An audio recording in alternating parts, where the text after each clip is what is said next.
Mr. Onea, very quickly, while we're hot on this topic, the gold smuggling activities that you are aware of, the revelations, the data that has been presented, which is public information, by the way, and the fact that there is very poor regulatory or enforcement mechanisms in place, does this push Papua New Guinea towards the grey list?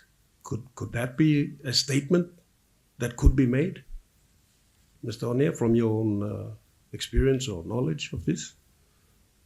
Thank you, Governor. The short answer is yes. The Financial Action Task Force did the report in 2024, and FASU leads the country's efforts in trying to ensure that we try and stay out of the grey list. Unfortunately, it's not a good story for us. It's very imminent that PNG will be grey listed in February next year, and part, or if not a large part, of the reason behind that is the ineffectiveness of state agencies having to perform their respective enforcement capabilities. So that was the broad statement that was made in those reports. And so if we can pick up our game and investigate and prosecute a few cases, not just in the gold smuggling, but for money laundering, tax evasion, illegal logging, and illegal fishing, those are high risk predicate offenses that Papua New Guinea has been identified to portray in that risk assessment for the country. And so the assessors are wanting for Papua New Guinea to demonstrate effectiveness in having to curtail those financial crime behaviors. We have demonstrated some capability, but we need to show a huge appetite in having to arrest those crimes and prosecute them.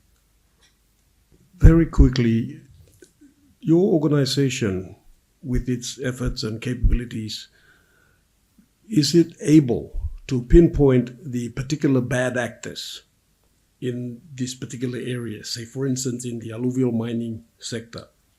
I mean, it's already common knowledge. The average person in Morobe province, for example, knows already who the bad actors are. It's the same. In my province, we already know. They tell me.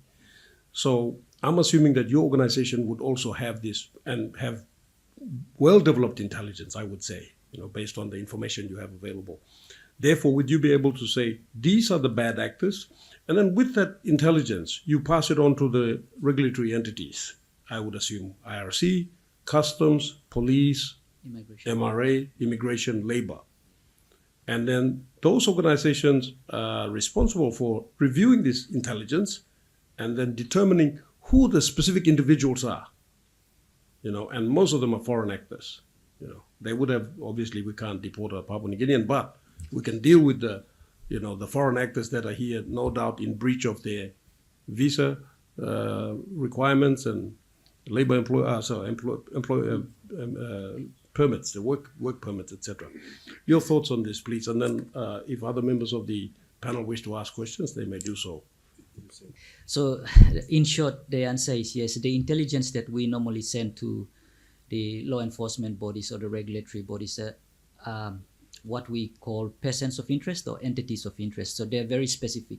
It would range from all the particulars that we would have on them, or we would have gathered intelligence over a period of time.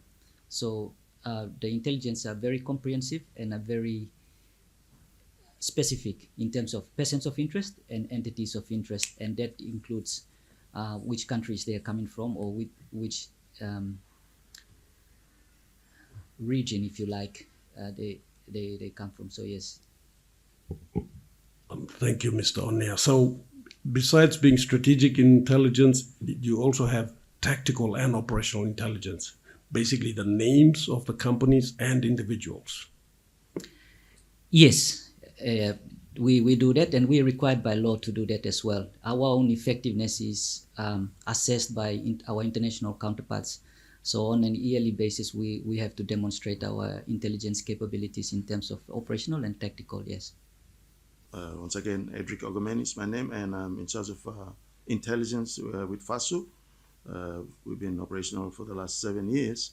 And in recent times, as of March 2024, we have started receiving what we call cross-border movement of currency and valuable reports through our colleagues at Customs, and we've been able to develop some intelligence around where the smuggling, which group of people are doing, where it's going to. So initially, like Chairman, you said, so we have information that we can also share to help with what we are trying to do right now. And FASU is a part of what we call the National Coordinating Committee on Anti-Money Laundering Terrorist Financing. So we share intelligence with members of the NCC. And so we have already identified, and like Director Onea has said, we've done what we call a typology report on gold smuggling, and we would like to work with Bank of PNG and the other agencies to see what we can come up to stop this illegal smuggling of gold out of the country. And it's massive, and the figures that you shared, we are aware of that. And there are about 4 main countries that we've identified where all this money is, gold is going to. So we look forward to helping out with this work that you've initiated. Thank you. Thank you, Mr. Ogomeni. Just for clarity purposes, who are the members of the NCC. NCC? There are about 23 government organizations, starting off with the IRC, Immigrations, Customs, PMNNC, Police, Police, Prosecutor's Office, National Fisheries Authority, Forestry Authority, Ombudsman Commission, ICAC, IPA, IRC, Office of Insurance Commission, the Central Bank, and FASU plays the secretariat role. So there are 23 agencies, so we babysit those 23 agencies, and there are 60 technical working officers. And so the information, once you've developed the intelligence and it's presented to these agencies, they are required to act on this information, this intelligence, and then are they required to report back as to what they've done with it? It would be nice to get some feedback from them as to whether what we are giving them is what they want or is relatable for them. We don't get much feedback, but we anticipate that at least that intelligence should lead into investigations and prosecutions, because the country needs to demonstrate effectiveness of law enforcement and compliance.